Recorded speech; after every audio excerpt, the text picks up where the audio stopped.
panig sa katotohanan, panig sa bayan.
Bangon-bangon na mga kapamilya, udungan natong sugato ng atong Wednesday morning. Ugusa ka, maayong buntag Mindanao. Tanan karon happy Danjoy labi na kay ang ABS-CBN magsaulog na sa ika-25th anniversary dinhi sa Davao City. And speaking of anniversary, pag nagari mga selebrasyon, naaputay ihatag ikadalit sa mga suki nato dinhi sa maayong buntag Mindanao and syempre sa ABS-CBN Davao. In connection, Alan Michelle, natay himuon niya halag ka pamilya dinha sa Almendras Gym. Kaganina, kung makita ninyo sa atuang footage, pwede ba na ito mabuton? Ready na ang atuang dinha sa Almendras Gym. Kundi daghan tag mga services nga ihatag sa atuang mga kapamilya. Sama sa Siyempre, nadi na ang medical mission mga kapamilya. Kung ato ipabuton kay Archie, no? Ang ato ang footage din na sa Almendras Gym. Siyempre, naapo day libreng gupit, masahe, manicure, pedicure, and siyempre, eye check-up. Sa karon, nag-ready na ang ato ang mga staff din na sa ABS-CBN. Ug ato po mga volunteers, sa mga doctors, ug uban pa dadyo nga maghatag sa ilahang libreng serbisyo dinhi. Para lang siyempre pasalamat nato na sa mga Davaoenyo. Unya taud-taud makauban nato siyempre si Claude and si Francis para mahatag sa ato sa mga latest nga mga katikaran din ha sa Almendras Gym. So libre na mga pamilya, ikaw sa mga mura ni tanaw gali ko tuloy to magpamanicure siguro ko kay tagas.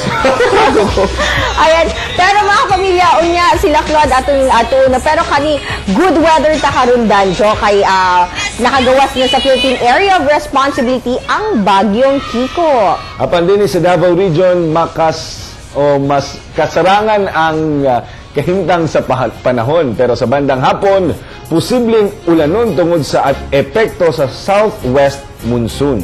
Ayan. Unta, tuloy-tuloy na ilabi na karon nga natay activity, no? Unta, gwapo ang dagan sa panahon. Pero kini mga pamilya, good news!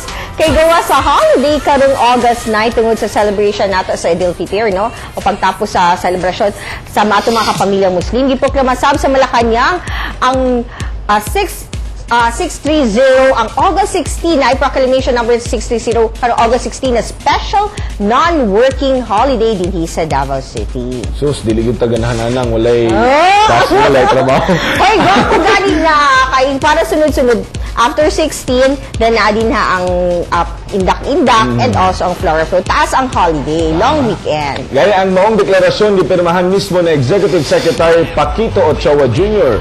Ug gani murag pila na lang jud na kaadlaw, no? Unsa ba ang ginaatangan gayon sa ato ang kadayawan? Siyempre, dagan kayo. Labo na karon na danjo nga mubalik na sad ang kaning fluvial parade. Ayan, isa na sa kaning river festival nato sa Davao City. Isa na sa mga atangan. And siyempre, katong mga gusto pa mo-appeal sa indak-indak and flora-float, I think nagadawat gihapon sila og mga gusto mo-appeal sa competition. Dagang mga activities, no? Kay bisan mga private sectors, na po yung mga ginapahigayon nga mga lain-laing mga activities. Ang uban month-long yun danjo, no? Ang ilang ginahimo nga celebration. O gani, mo ni ang usa sa mga festival nga ginaatangan dinhi sa tuwa sa Davao City kining Kadayawan Festival. Ayan. Kaya karon ready na ang ato ang mga morning barkada din na sa Almendras Gym. Good morning! Good morning, Ganjo. Good morning, Michelle. Siyempre, good morning, Good Claude. morning, Francis. Good morning sa ating mga kapamilya. Happy 25th anniversary ABS-CBN Davao. Francis and Claude. Kanya pang buntag na ganyan itong mga kapamilya. Kung inyo makita, mga alas 5 pa lang na ako nakita ganyan din ni Claude. Naglinya na, dini na namahaw kay. Dagantang serbisyong giandam sa atong mga kapamilya. Kabahin kini Claude sa 25th year sa ABS-CBN Davao. Ug syempre sa 60th anniversary sa ABS-CBN. O pipila sa mga services nga atong idali sa atong mga kapamilya sa medical check-up ug diabetes screening. Actually sayo pa atong mga kapamilya nagpila para sa para sa diabetes screening nato na prenatal na scoliosis screening, natay medical check-up ug duna po'y eye screening. And sa mga gusto mag-relax na atong mga kapamilya, natay libreng masahe, dunay libreng gupit, na apoy pedicure and manicure ug para sa mga nay mga alagang iro, natay dog vaccination. Ug syempre unya alas 3 po till 5 p.m. Francis, dunay may tabong mga kalingawan para sa ato mga kapamilya, dunay mga papremyo ipanghatag busa ginawag nato to mga kapamilya nga mo adto sa Almendras Gym. Pero syempre, tanpod na ito kaganyan mga kapamilya, full force po ng tigot ABS-CBN Davao. Aron nga mahatag og lingaw og libreng serbisyo kaninyo din sa Almendras Gym. Kung nyo makita atong mga taga BXAB, si Darlene sa TV Patrol na diya sa iyo nagdawat sa atong mga kapamilya. Ganiya po dagan po din nagsigisgot-hisgot sila Claude ba gawas nga usa ni ka importanteng adlaw. Gaatang pud sa usa ka importanteng semana karong semana. Yes, ang Kariwan Festival mga kapamilya. Isa sa mga ginaatangan gyud nato kapag Kariwano kaning flowers nato dili kay naga-bloom gyud sa aning mga panahona. Og sa mga ganahan mo mo collect og mga orchids no kanang abi nila pag collect og orchids duna pay laing-laing varieties sa orchids ang dapat ninyong mahibalaan kana atong Siron.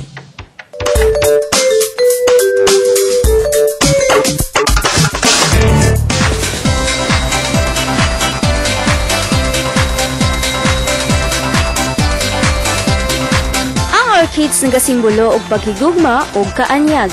Tungod sa pinasay nga features ni ini, daghan sab ang nahilik sa pagpadaghan. Sama ni Mrs. Milet Solator, kauban ang ihang mga friends nga gihimo na kining kalingawan. Ay actually kani magong pag-alaga sa orchids murag gud pud na siya murag passion nako nahimo nga murag after kuan na kay panahon nga mo alaga sa mga orchids. Murag isa po di sa makapasingot nako ba every morning after breakfast. Daghan pa maagi ang pagtanom ni ini. Sama sa hanging orchids nga gwapong ibutang gawas sa inyong balay. Maayo sab kining pang floral wall decor. Apil sa iladong variety sa hanging orchids ang Vanda Strap. O waling-waling nga giila isip pinaka-unique nga orchids sa tibuok kalibutan. Naasay ground orchids nga sama sa ubang tanom nakabutang lang kini sa flower pot nga pwedeng pang fill in sa space sa inyong balay nga mas dali sa buhion hilabi na sa mga warm climate country sama dinhi sa atua. Ug kung gusto ninyong tutukan ang pag-alaga sa inyong orchids, naasay mga available nga mga orchids seedlings.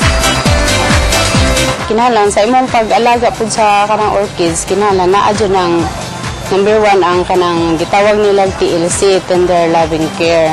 Hinumduman mga kapamilya, aron mahimong healthy ang inyong orchids, bisbisan lang kini 1 to 2 times a day.